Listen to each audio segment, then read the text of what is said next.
अस्सलाम वालेकुम। मैं क्लास नर्सरी की टीचर और मेरा ताल्लुक the smart school Sir Syed Ahmad Khan campus 1 से है।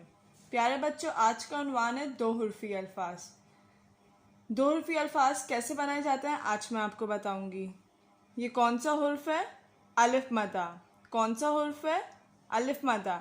जब हम अलिफ मद्दा को गाफ के साथ मिलाएंगे तो कौन सा अल्फाज बनेगा? आग।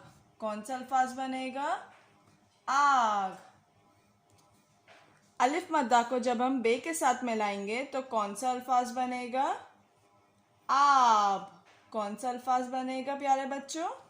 आब। जब हम अलिफ मद्दा को मीम के साथ मिलाएंगे तो कौन सा अल्फाज बनेगा? आम।